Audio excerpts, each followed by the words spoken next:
Perang Aceh sudah benar-benar meletus. Dentuman senjata, teriakan pasukan, dan asap yang membumbung tinggi jadi pemandangan sehari-hari. Rakyat Aceh hidup dalam ketegangan, tapi juga dalam semangat untuk mempertahankan tanah kelahiran. Di tengah situasi ini, Pocut Merah Intan yang sebelumnya hanya dikenal sebagai putri bangsawan mulai mengambil langkah besar. Ia tidak lagi sekadar melatih diri atau membentuk pasukan kecil, tapi benar-benar turun langsung ke medan perang. Bagi Pocut Merah Intan, keputusan ini bukan hal yang mudah. Ia tahu apa risikonya. Begitu ia mengangkat senjata dan memimpin perlawanan, berarti nyawanya setiap saat terancam. Belanda sudah menempatkan banyak tokoh Aceh di daftar buronan, dan ia sadar bahwa namanya bisa saja masuk daftar itu sewaktu-waktu. Tapi rasa takut sama sekali tidak membuatnya mundur. Yang ia pikirkan hanyalah bagaimana melindungi rakyat dan mengusir penjajah dari bumi Aceh. Pasukan yang ia bentuk tidak terlalu besar di awal, tapi terdiri dari orang-orang yang benar-benar setia. Ada yang masih muda, ada juga yang sudah berpengalaman dalam perang. Mereka semua percaya pada kepemimpinan Pocut Merah Intan. Meskipun ia seorang perempuan, wibawa dan keberaniannya membuat semua pasukan menghormatinya.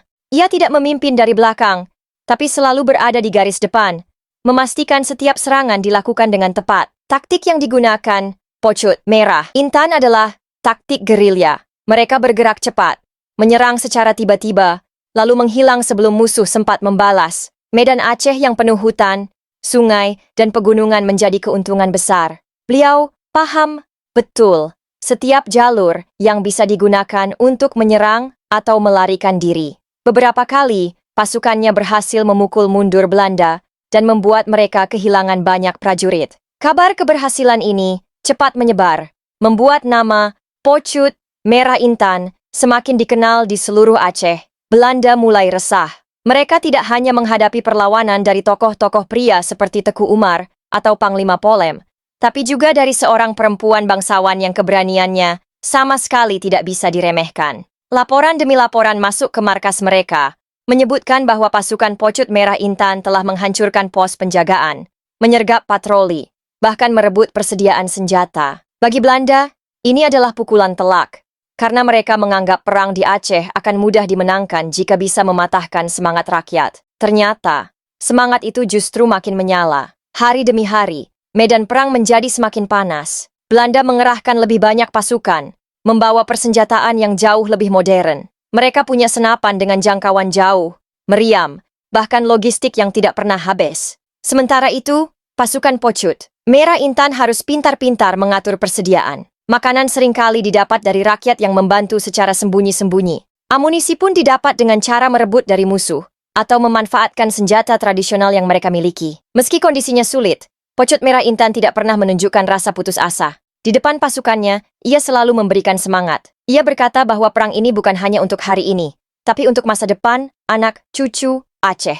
Kata-kata itu selalu berhasil membakar semangat para pejuang. Bahkan saat hujan deras mengguyur dan mereka harus bersembunyi di hutan yang dingin, semangat itu tidak pernah padam. Tapi, sekuat apapun perlawanan, kekuatan Belanda memang sulit ditandingi dalam hal jumlah pasukan dan perlengkapan perang. Serangan demi serangan mereka semakin gencar. Mereka menggunakan mata-mata untuk mencari posisi pasukan Pocut Merah Intan dan mulai mengepung wilayah yang dicurigai sebagai markasnya. Tekanan semakin berat. Pada suatu pertempuran besar, pasukan Pocut Merah Intan berusaha bertahan dari serangan yang datang dari beberapa arah sekaligus. Belanda sudah mempelajari pola gerilya mereka dan memutus jalur pelarian. Pertempuran itu berlangsung lama dan melelahkan. Banyak prajurit Aceh yang gugur, dan amunisi semakin menipis. Pocut Merah Intan tetap berada di tengah pasukannya, berjuang sampai titik terakhir. Tapi akhirnya, pasukan Belanda berhasil mengepung dan menangkapnya. Penangkapan Pocut Merah Intan menjadi berita besar. Bagi Belanda,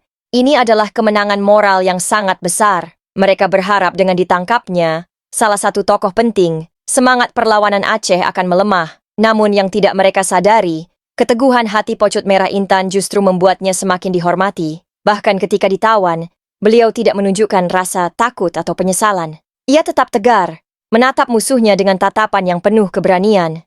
Belanda mencoba membujuknya untuk bekerja sama, atau setidaknya mengakui kekuasaan mereka. Tapi semua itu ditolak mentah-mentah. Bagi Pocut Merah Intan, Hidup dalam pengasingan lebih terhormat daripada hidup bebas tapi tunduk pada penjajah. Jawaban tegasnya membuat Belanda yakin bahwa membiarkannya tetap di Aceh akan sangat berbahaya. Maka, mereka mulai menyusun rencana untuk menyingkirkannya jauh dari tanah kelahirannya. Di balik semua kejadian itu, pasukan dan rakyat yang mengenalnya merasakan kehilangan yang besar. Mereka tahu bahwa pemimpin yang selama ini berada di garis depan telah direnggut oleh musuh, tapi mereka juga tahu bahwa perjuangan yang sudah dimulai Pocut Merah Intan tidak akan berhenti di situ. Semangatnya sudah menjadi bagian dari mereka, dan cerita tentang keberaniannya akan terus diceritakan dari mulut ke mulut. Babak ini menjadi titik balik dalam hidup Pocut Merah Intan. Dari seorang pemimpin di medan perang, ia akan menjadi seorang pejuang yang melanjutkan perjuangannya di tanah yang jauh, di tempat yang sama sekali asing baginya. Namun, meski terpisah ribuan kilometer dari Aceh, hatinya tidak pernah lepas dari tanah kelahiran. Semangatnya tidak bisa dipenjara, meski raganya dibatasi.